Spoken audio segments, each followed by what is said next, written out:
اعوذ باللہ من الشیطان الرجیم بسم اللہ الرحمن الرحیم السلام علیکم ورحمۃ اللہ وبرکاتہ۔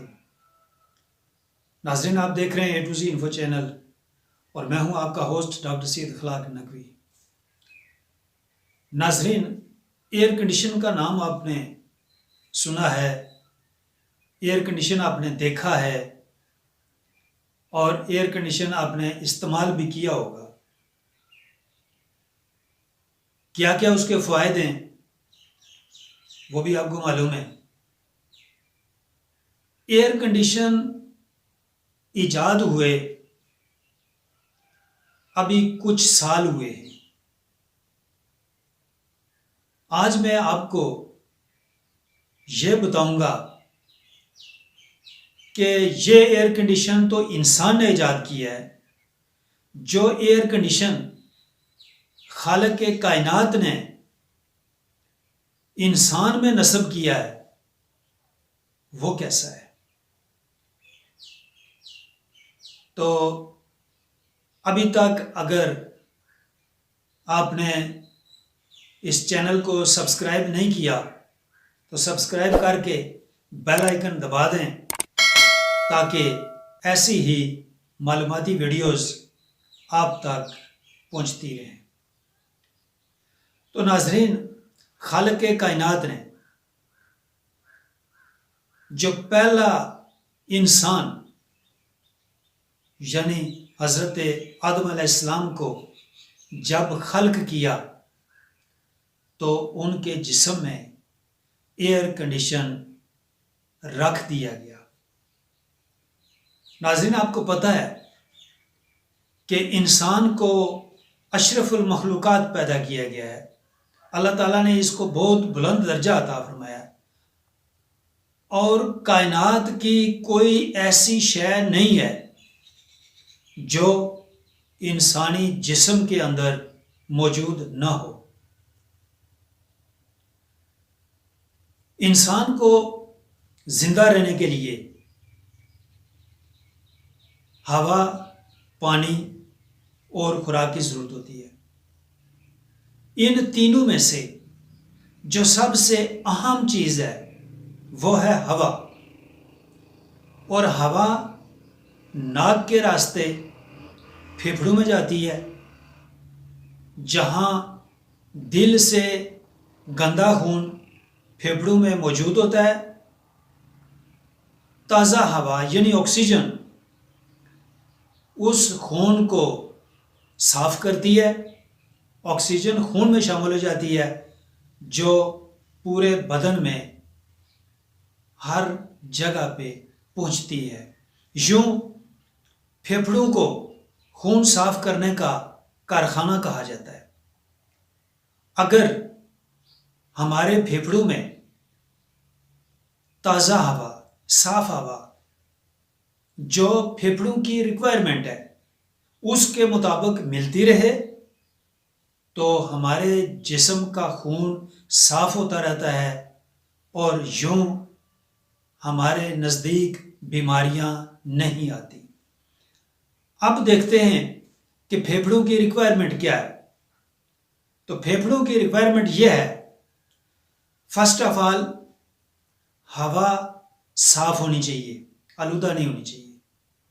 نمبر 2، اس کا ٹمپریچر مینٹین ہونا چاہیے، اور نمبر 3، اس میں مناسب نمی ہونی چاہیے، وہ خشک نہیں ہونی چاہیے۔ تو یہ 3 خصوصیات اس ہوا میں موجود ہونی چاہیے جو ہم ناک کے ذریعے پھیپھڑوں تک پہنچاتے ہیں۔ تو یہ تینوں پروسیس کہاں ہوتے ہیں؟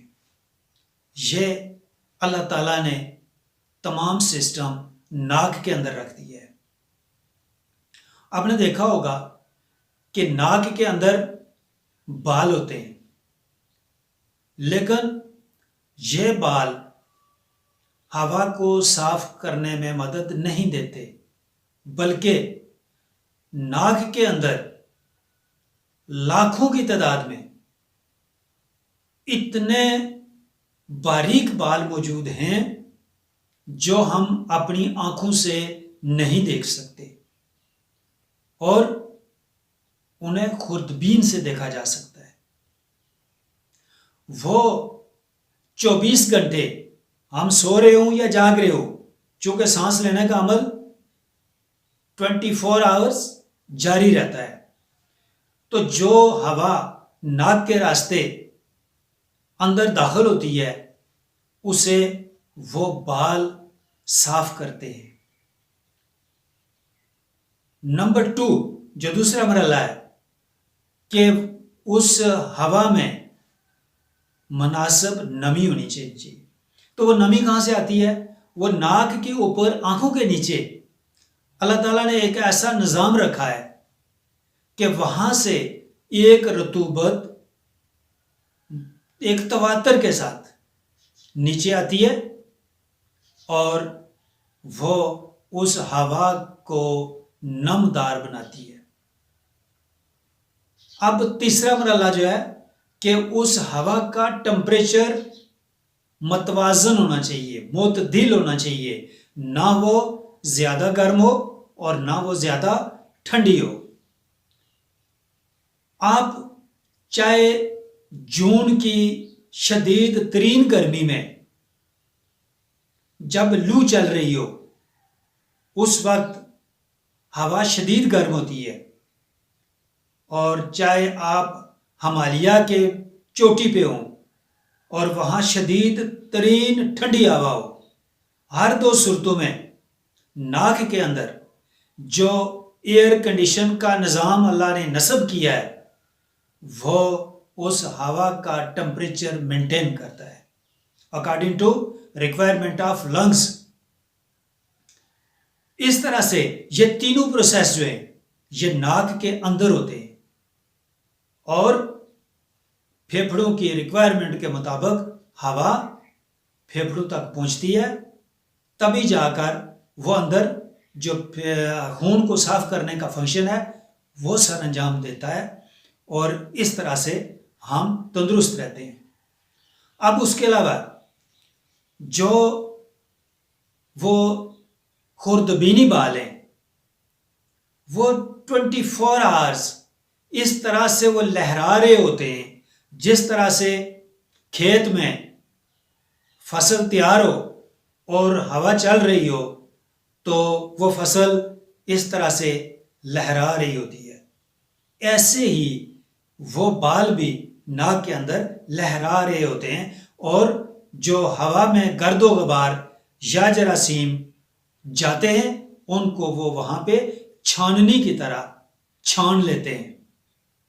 اور ہوتا کیا ہے، یہ بھی آپ کے مشاہدے میں آیا ہوگا کہ کچھ دیر بعد غیر ارادی طور پر ہم ایک تھوک نگلتے ہیں، اور وہ تھوک جو ہے وہ بلغم ٹائپ ہوتی ہے۔